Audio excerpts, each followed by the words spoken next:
Today marks the 13th annual Giving Tuesday.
Good afternoon and welcome to From Where We Are, stories of news and culture through the lens of USC in Southern California.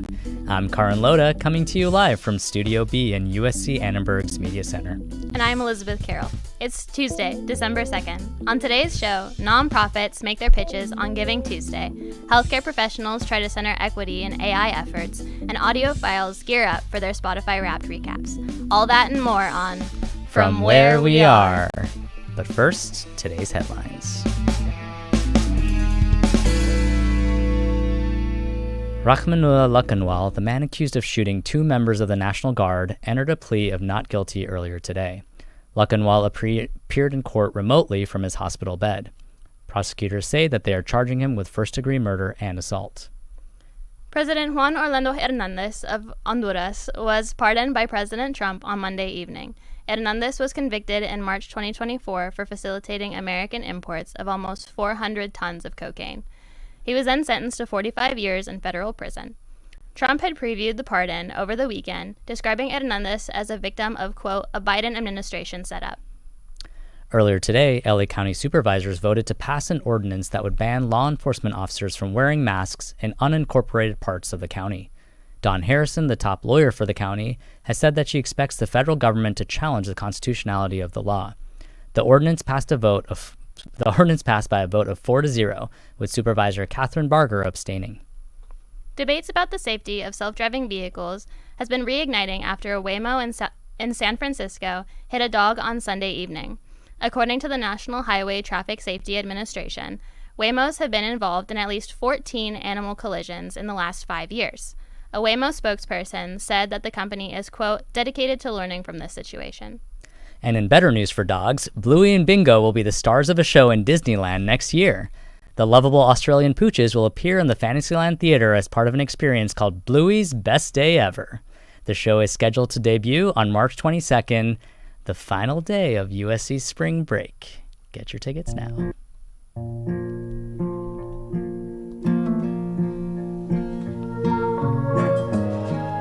Thanksgiving was on Thursday. The Friday and the Monday after were for shopping. But today, people across the globe might be feeling extra generous as we celebrate Giving Tuesday. Elizabeth Carroll connected with the holiday spirit. Today marks the 13th annual Giving Tuesday as people across the globe give back to their communities. Created in 2012, the organization aims to reinstill giving as a central concept in our lives, especially after this past weekend of holiday discount shopping. Different organizations and nonprofits, such as the Los Angeles Regional Food Bank, receive donations that allow them to continue their work. Grateful for every donation, David May, the Senior Director of Marketing for the Food Bank, expressed a special gratitude for an anonymous donor.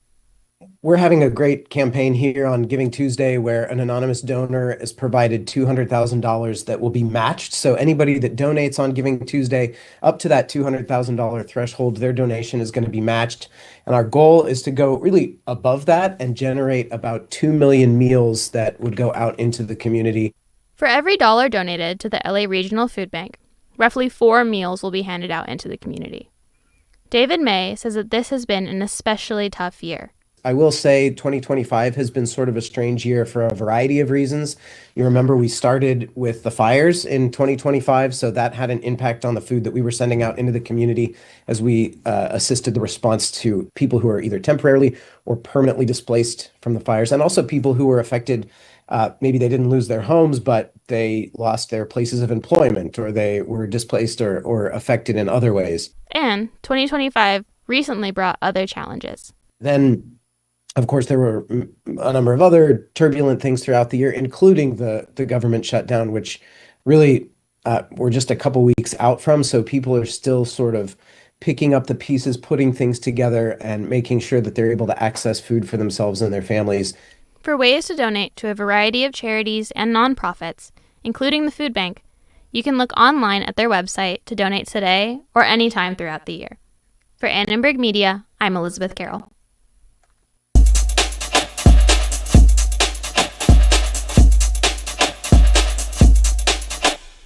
AI is increasingly integrating into the healthcare system, with new ways to treat diseases and identify high-risk patients. But how can we prevent AI models from replicating pre-existing societal biases? Today, USC Annenberg held a seminar about how to keep equity at the center of emerging medical practices. Evan Abelson sliced into the details. Dr. Joseph Betancourt is an associate professor of medicine at Harvard Medical School and president of the Commonwealth Fund. The report last year outlined how patients of color receive lower quality care in every state in the U.S. The impetus behind Congress asking the Institute of Medicine to take this question on is really a long history of a lot of data that supports the simple notion that a person's health outcome is largely predictable based on where they live, who they are, and a series of other factors that aren't just about what we say, the genetic code, but also zip code and these other kind of characteristics about, again, who we are living in this nation. This disparity isn't a new phenomenon. Those differences are longstanding. They are tied to our nation's history of racism, segregation, discrimination across our nation, but certainly even within the healthcare system.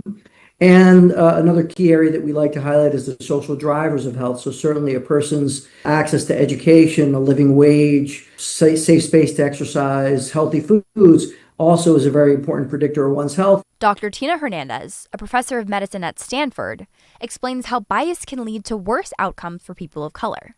For example, she says in the past, some medical professionals made clinical decisions based on racial stereotypes, such as assuming Black patients have a higher muscle mass. This led to a delay in treatment for some conditions like kidney disease. And the science is very strong that there is more genetic variation within a single race group than across race groups. And so when we treat race as biology, right, this ignores and allows a single variable to stand in for everything else that we failed to capture.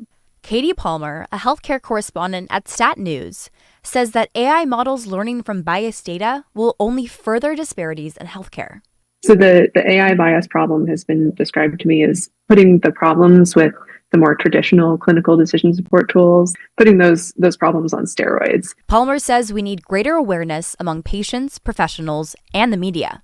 Patients aren't always aware when AI is impacting their care, so you just have to, if you are dedicated to covering this as a topic specifically, it's going to take a little bit of feeling around to understand where locally it might be impacting your healthcare system. I would definitely, if you have a local hospital, reach out directly to their chief information officer or their chief technology officer, because they'd be the best resource to understand what tools are being implemented. In a rapidly emerging world of AI in medicine, all the participants agreed that it is important for healthcare centers to model their AI tools off of non-biased data and be transparent with their AI usage.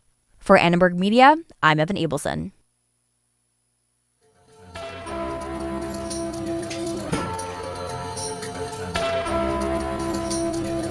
Spotify Wrapped, an end-of-year recap of your most listened to artists, songs, and genres, releases tomorrow. Students all over campus are buzzing about it. But last year's Wrapped caused controversy because Spotify's use of AI generated some funky data. Kai Assad has the mix. Some of the best things in life come at the end of the year. Christmas, the end of the first school semester, and of course, Spotify Wrapped. The yearly music recap, which drops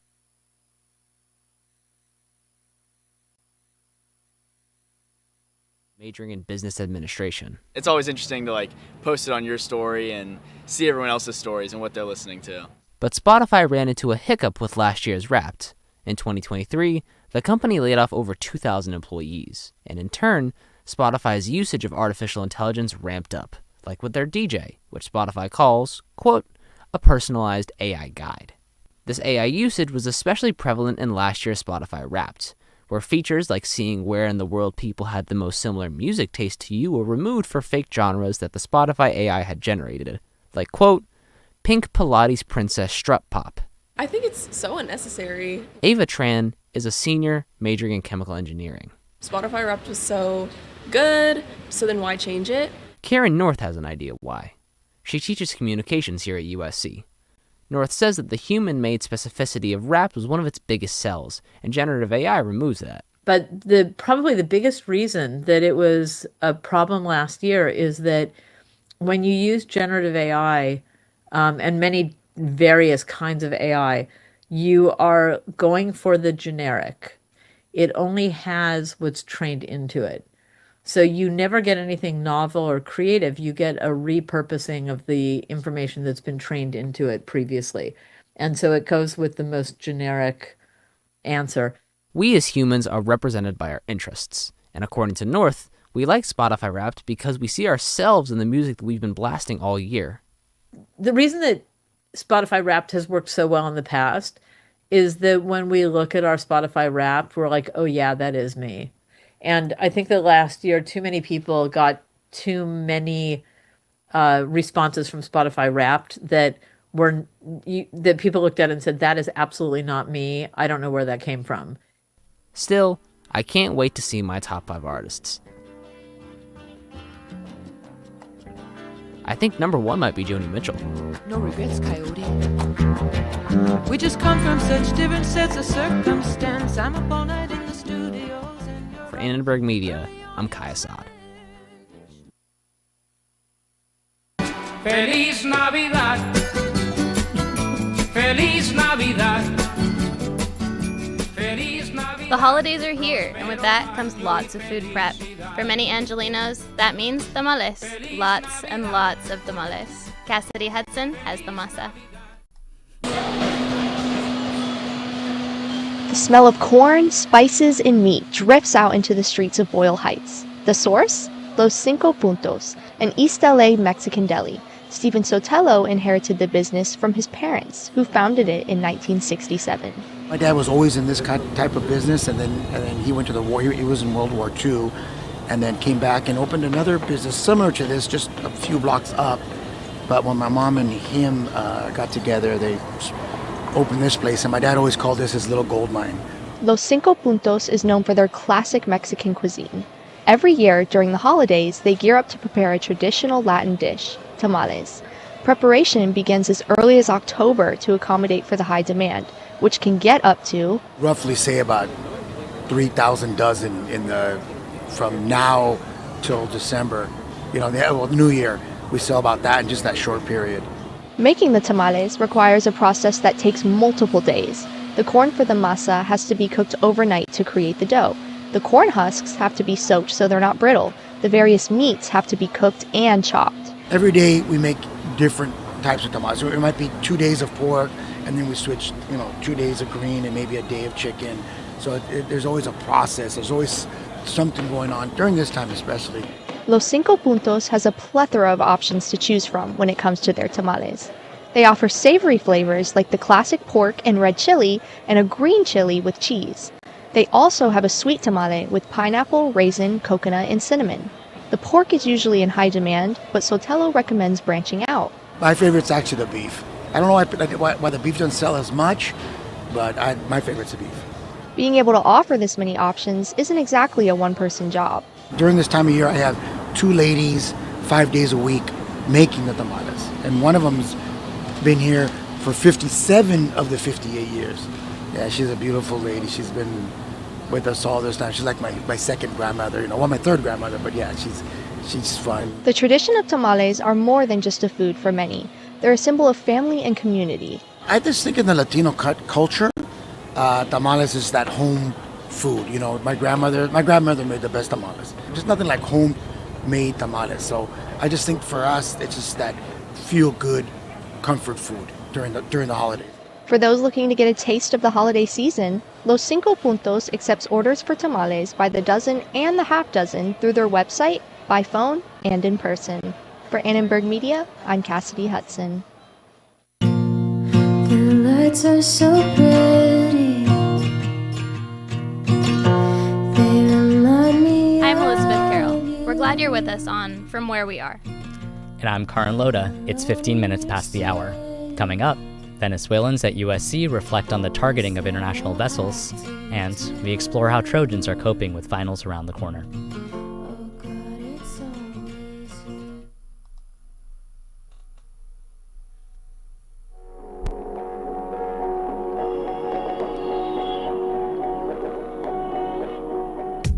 Tensions in the Caribbean are rising with the conflict between the United States and Venezuela. After more than 20 strikes on alleged drug boats, President Trump is threatening to escalate the situation by conducting attacks on land. Meanwhile, Nicolás Maduro continues to hold power in Venezuela and is asking for peace in the region. This is despite claims by human rights groups that Maduro is oppressing his opposition. Additionally, the United States recognized his opponent, Edmundo Gonzalez, as the winner in last year's presidential election. Recent polls show that most Americans oppose U.S. military intervention in Venezuela. However, polls in Venezuela show a majority of Venezuelans are in favor of regime change, even if it involves an international military intervention. For more insight, Val Vidal spoke to Marshall Professor Marco Aponte Moreno. I'm here today with the Venezuelan professor Marco Aponte Moreno. This is a professor of management at the Marshall School of Business. We will be talking about the growing conflict between Venezuela and the U.S. Hi, Professor Aponte. How are you doing today? Hello, I'm doing well. Thanks for having me. Oh, I'm glad to hear that. So I want to provide some context to our listeners by stating that Donald Trump has accused Nicolás Maduro of being the leader of a drug organization called Cartel de los Soles. And he has been excused in the several attacks in the Caribbean on this.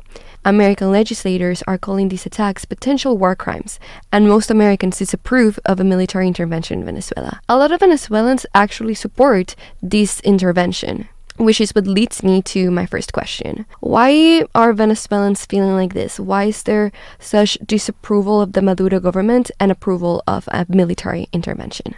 From the point of view of the Venezuelan people, they have been dealing with this authoritarian regime for a long time, for 26 years, actually. The regime has caused a huge exodus of people that had to leave the country. We think 8 million people had to leave. The characteristics of the regime is a huge mismanagement of the economy that provoked the exodus, and also a lot of corruption. At the same time, because there have been so many pressures and so many economic mismanagement throughout the 26 years, the government has found a new, or not a new because it's been going on for a while, but they found that a way for them to get revenues was through drug trafficking. So El Cartel de los Soles, it's a drug dealing organization, been around since Chavez's times. And, Hugo Chavez, who was the president before Maduro, he died in 2013. So we're talking about an organization that has been around for a long time and is basically controlled by the government and executed by army in Venezuela. And the idea of the Trump administration was to combat. They're going after this cartel. And the initial phase of what they're trying to do, attack the drugs that are coming out of the country by sea. We assume they have intelligence that those boats are actually drug traffickers. This is not something that is disclosed to the people. And could you talk a little bit more about how Venezuelans are feeling regarding Trump and his recent actions? The reality is that Venezuelans have tried everything. We've tried elections, we've tried negotiations. Nothing happens. They just want to stay in power. They've been very clear about it. They're not only what they say, but their actions show that they want to stay forever. And so for Venezuelans, this is the closest it has been. There is a chance that they might go. I think both the United States and Venezuelans all want for the pressure to be such that the break comes from within. Now, the problem is that the way, and this is why El Cartel de los Soles is important, the way the cartel was designed and structured is with the military very much in it. The military, the generals in Venezuela have a lot at stake. If the government is not in power, they will also lose a lot. From an international law perspective, what is happening in the Caribbean, it is illegal. And that is something that I think from that perspective, many people are unhappy. I'm sure there's a part of the Venezuelan people who are not agreeing with this.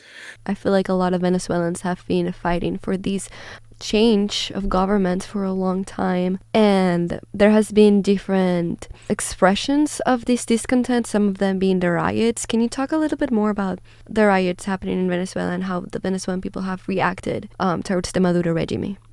Yeah, so over the years, there have been a lot of demonstrations, especially coming, from students, and then most of the civilian population were protesting every time they stole elections, or every time, people were put in prison. We have a lot of political prisoners in Venezuela. In 2017, there were a lot of demonstrations, and there was an escalation in the way those demonstrations were met by the government. People were killed, people were put in prison. After that, people became very careful with whatever they say in, let's say, social media or in public, because they know that if they don't like something that somebody says against the government, the person can spend, years in prison. I believe most of Venezuelans today want regime change. It's very difficult for me to even imagine that anyone who's lived in Venezuela for the past 26 years, who has gone through all the different crises that we've gone through, supporting this government and this regime. Americans, on the other hand, they feel like an intervention in Venezuela would cause more harm than good. So why do you think that Americans are in disapproval of this intervention? Do you think that it could be related to the lack of information that they are receiving or not receiving in this case? Or is it the way that the attack is being planned, where it is essentially illegal? I think it's a combination of all of what you said, and also the historical record of the United States. So people are very careful when American government decides to intervene somewhere else, because there have been situations in which the interventions have become an endless wars.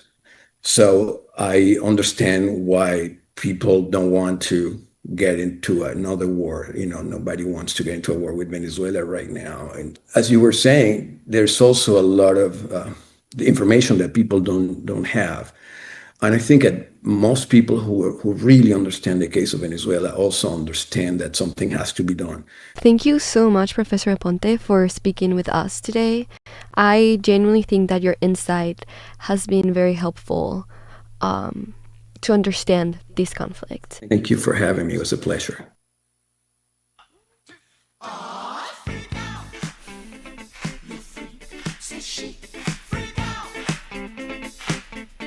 It's final exam season at USC, and for many Trojans, that means one thing: stress. Our inboxes are flooded with promises of resources, but students aren't always sure how to access them. Grab a coloring book. Sarah Alvarez has the story. Finals are coming up, a stressful time on any college campus. Students are tasked with multiple cumulative exams, projects, and assignments. It makes it hard to find that work-life balance. Avoiding the stress around finals is challenging. Sometimes the stress feels inevitable. Jaden McGrigg is a freshman studying dramatic arts design. He says that a lot of his classes feel like they're falling behind schedule. So it feels like during these last 2 weeks, things have been pushed out to us pretty last minute, it feels. So I feel kind of rushed to get a lot of these assignments in on time. USC has stress management resources, from pop-up events to workshops designed to help students implement these strategies into their lives. But how many students even know about them? Nika O'Reilly is a junior studying environmental studies. I think a lot of students don't think that there are that many resources available, so even if there are that the university can point to, I can't name them. Sophomore computer engineering and computer science major Peyton Crawford says he needs more than a distraction. I've seen that they do the dogs thing, and I know they have like coffee set up out front of Levy sometimes. I kind of, when I get stressed, it's more just like having the nature and the birds chirping and exercising. So it's almost more like, I don't necessarily need the like to pet a dog. It's more about like getting some headspace and being able to free up my mind. If students are looking for stress management strategies going into the spring semester, they can even take a class about it. Isabel Mazumdar is a senior lecturer in the USC Physical Education Mind-Body Health Department. She teaches stress management for healthy living to students who need a break. Unless they have taken yoga classes or mindfulness or meditation, which give them the tools to take care of stress, they really don't know what to do. Another lecturer, Stephanie Sweet-Eggert, teaches the same course. She shares that symptoms of stress can go unnoticed. A difficult time sleeping, inability to shut off a racing mind, major procrastination, avoidance of friends, family, what the tasks at hand are. I mean, all these things are effects of my hormones have gone out of balance, and my body is somehow not just reacting, but just trying to give me the sign of something's out of balance.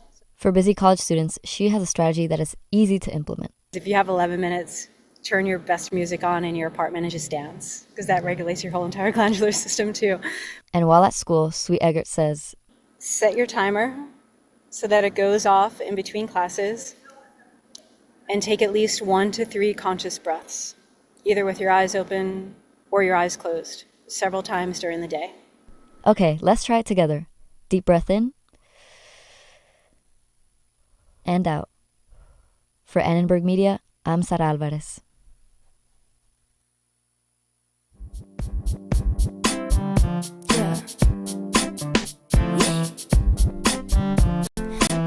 The Forbes 30 Under 30 list is out, and USC Annenberg alum Tyra Majors made the list.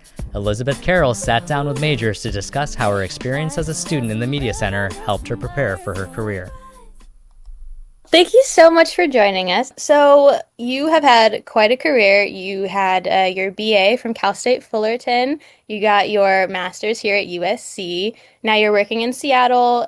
You teach for the university, and you are an on-air broadcast anchor. Now going along with your 2 Emmys and your 2021 Golden Mike Award, you are also Forbes 30 Under 30. Can you talk a little bit about how it felt receiving this honor? How did you find out? What did you feel?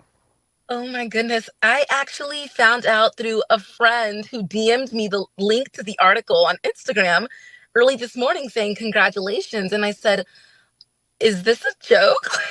Like, what is this? Like, I didn't expect it at all. And I actually found out in the middle of our news broadcast, and I couldn't focus on the entirety of the show after that. And I'm like, should I like interrupt and tell someone about this? But I just kept the show going. And like, this news can wait till after. But I was just really stunned and very excited. I mean, I'm full of gratitude. When I saw it, one was shocked. But as I'm going throughout my day and thinking about it more, it feels right. Give myself a pat on the back. I've been working really hard, nonstop pretty much in the media industry since I was 17, 18. So it feels right and feels good. I'm just full of gratitude.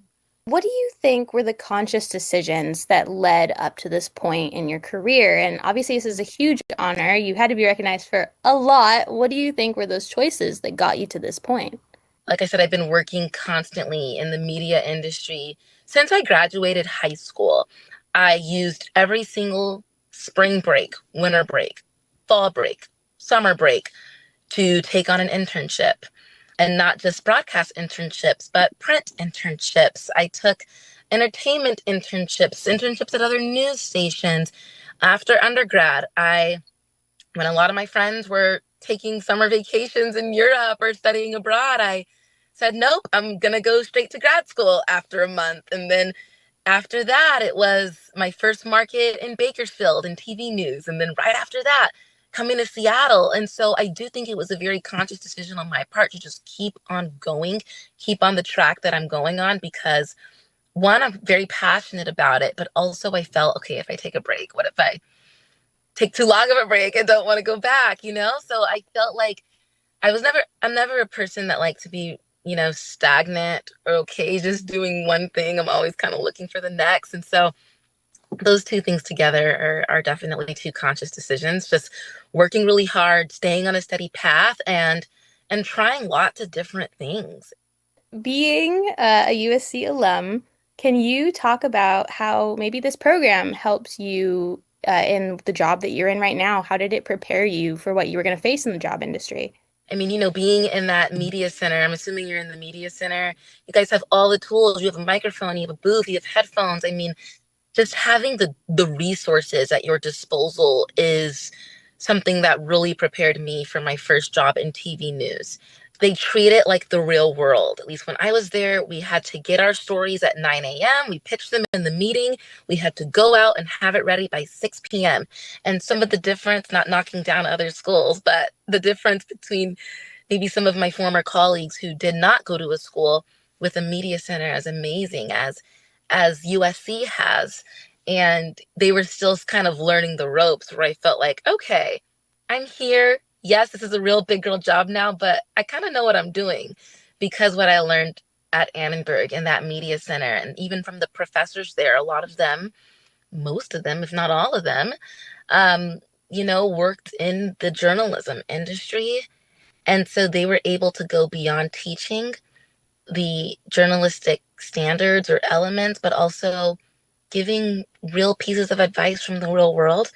And that helps me mentally in my jobs. What advice do you have for any grads that are looking at the job market right now? I know that we're all a little worried, but you've been there and you've done it and you've succeeded. What advice do you have for us and anyone that wants to be in your place? Of advice I have: start looking early. Graduation is next spring. Start looking now. Start putting feelers out. Even if there are no open positions, introduce yourself to somebody on LinkedIn, another alum, or an employer at a company you might aspire to work for or work at.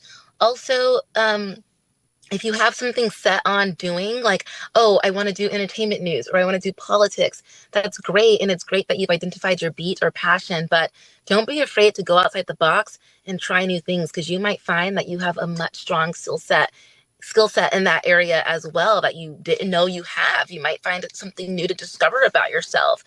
You all are in the perfect place right now to start your own podcast, start your own show, start your own blog or vlog. I mean, the media industry has changed so much, as you know it. It's not just print, broadcast, and traditional social media content. I mean, the news is everywhere. So don't be afraid to carve out your own path, start your own lane. And what are your hopes and goals for what you have to offer 30 and after? Oh my gosh, 30 and after. Wow, that's so crazy to even imagine. Honestly, I want to continue just telling amazing stories. I want to continue to help people. Very cliche, but we're in this business to give a voice, right, to people who might not have a voice, or to tell stories that might go unheard. So I want to keep on doing that. I actually love teaching. I was inspired to get into higher education by my own professors at Annenberg and at Fullerton. And so I definitely see myself teaching and giving back to student journalists further down the line. Absolutely. And congratulations once again. We are all so incredibly proud of you here at USC. Fight on. Fight on and keep in touch. That's another piece of advice. Have a great rest of your day. You too. Bye.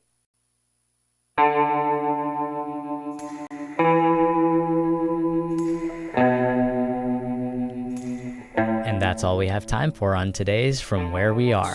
Maricruz Villalobos and Katie Havens executive produced today's show. Amy Contreras produced today's show. We also had help from Aiden Max Juarez, Jaden Higman, and Citlali Arellano. Our audio director is Leslie Berestein Rojas. Our board operator is Grayson Solomon. Our live stream manager and technical advisor is Sam Bittman. And Derek Renfro composed our theme music. Catch us live on YouTube at Annenberg Radio News Monday through Thursday at 5 p.m. Subscribe to From Where We Are wherever you're listening right now. Finally, don't forget to follow us on Instagram at Annenberg Radio. I'm Karin Loda. And I'm Elizabeth Carroll. From all of us at Annenberg Radio, wherever you are, we hope you'll join us again for From Where We Are.